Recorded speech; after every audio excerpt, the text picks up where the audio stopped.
Nasa mahigit 300 pamilya ang inilikas sa gitna ng masamang panahon sa Balanga, Bataan. May unang balita live si Oscar Oida. Oscar? Yes, Susan, malakas na hangin at tuloy-tuloy na pag-ulan. Yan ang naranasan sa magdamag dito sa kinaroroonan natin sa Balanga, Bataan. Yan ay kahit na wala pang naitataas na anumang storm signal dito sa syudad. Pero nitong mga nakaraang araw ay tuloy-tuloy ang pag-ulan, bunsod ng habagat, kaya wala nang mga pasok. Na sinamahan pa ng high tide, partikular sa ilang lugar dito sa may Balanga.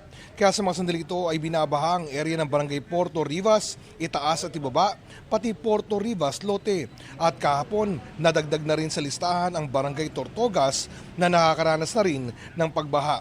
Hindi bababa sa 1,305 individuals o 358 families ang nailikas bunsod ng masungit na panahon. Sa kabutihang palad hanggang sa mga sandaling ito ay wala pa namang naitatalang nasawi. Pagtitiyak naman ng mga nakausap natin kanina sa CSWD ng Balanga, Bataan ay nanatiling sapat ang kanilang supply ng relief goods hanggang sa mga sandaling ito. Susan?